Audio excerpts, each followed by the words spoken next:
नमस्कार राखी रान्नाघरे आबार एक नतून भिडियो निये एसेछि पास्ता। आज के आमी आपनादेर पास्ता करे देखाबो किभाबे करछि। देखते थाकुन पुरो भिडियोटा ना टेने।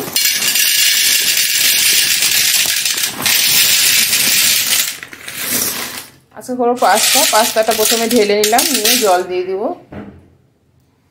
जल दिये आगे सेদ্ধ करे नेब पास्ताटा। গ্যাসটা অন করে বসিয়ে দেব পাস্তাটা, ততক্ষণে সিদ্ধ হতে থাক। আর বাদ বাকি কি লাগবে সেটা দেখাচ্ছি।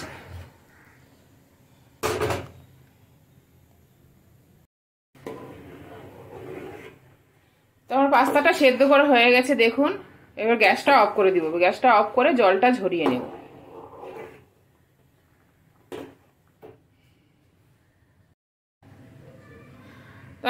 পাস্তাটা সিদ্ধ করে ভালো করে ধুয়ে নিয়েছি, অনেকটাই হয়েছে। আর পাস্তার জন্য কি কি নিয়েছি সেটাই দেখাচ্ছি। নিয়েছি এখানে আমি বড় সাইজের দুটো পেঁয়াজ নিয়েছি, 5টা কাঁচা লঙ্কা কুচিয়ে নিয়েছি 2টো টমেটো, আর সবজির মধ্যে ছিল গাজর আর আলু, আর কিছু ছিল না, এ দিয়ে করব পাস্তাটা। আর নিয়েছি 4টে ডিম।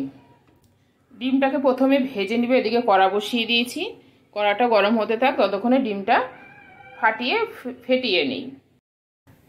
আমার কড়াটা গরম হয়ে গেছে, এবার দিয়ে দিব তেল। আমি এখানে সাদা তেল দিব। প্রথমে আমি ডিমটা ভেজে নেব।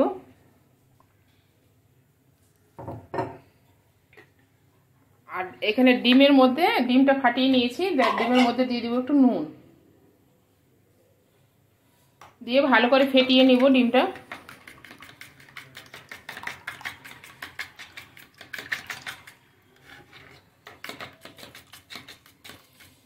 দিয়ে ভালো করে ভেজে নিব।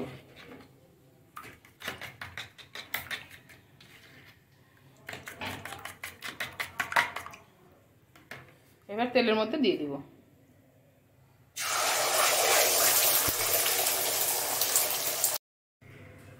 ডিমটা ভেজে এখানে নামিয়ে নিয়েছি বাটিতে। এবার কড়ার মধ্যে আবার দিয়ে দিব তেল। একটু বেশি করেই দিব, কারণ সব কিছু একটু বেশি বেশিই আছে, ওর জন্য। তেল দিয়ে দিলাম। এবার দিয়ে দিব এখানে পেঁয়াজ, কুচানো পেঁয়াজ আর লঙ্কাটা এখানে দিয়ে দিব, অ্যাড করে দেব। পেঁয়াজটা একটু ভাজা হলে, একটু হালকা ভাজা হয়ে গেলে সবজিগুলো দিয়ে দেব।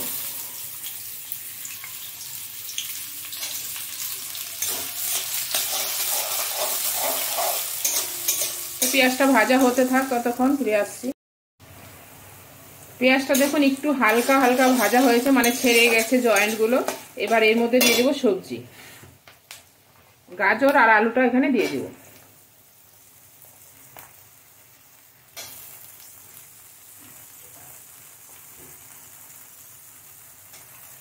দিয়ে এখানে অল্প একটু হলুদ দেবো, মানে 1 চিমটি, খুব বেশি না।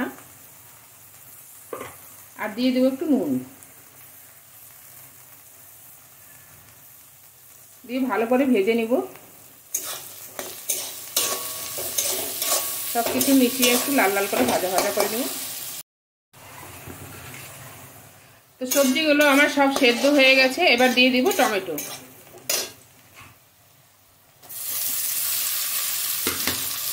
টমেটোটা দিয়ে একটু পর আবার মশলাগুলো দেবো, বাদ বাকি মশলাগুলো পরে দেব। টমেটোটা একটু সেদ্ধ হয়ে যায়। এখানে টমেটোটা সিদ্ধ হয়ে গেছে। এবার দিয়ে দেবো একটু চিলি সস অল্প, আর দিয়ে দিব একটু সয়া সস। দিয়ে ভালো করে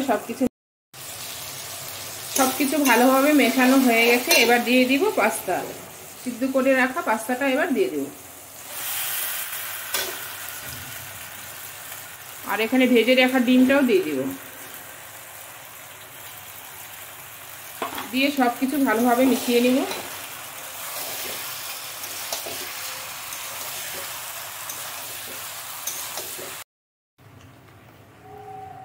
তো আমার পাস্তাটা পুরো রেডি হয়ে গেল। এবার গ্যাসটা অফ করে দিব। এখন খাওয়া দাওয়ার পালা।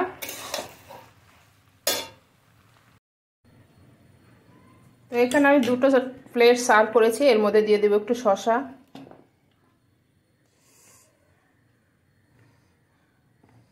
ডেকোরেশনটা করে নিই। তো আজকের ভিডিওটা আপনাদের কেমন লাগলো অবশ্যই জানাবেন। ভালো লেগে থাকলে লাইক শেয়ার করে দিবেন। সবাই ভালো থাকবেন, সুস্থ থাকবেন। দেখা হচ্ছে পরের ভিডিওতে। টাটা।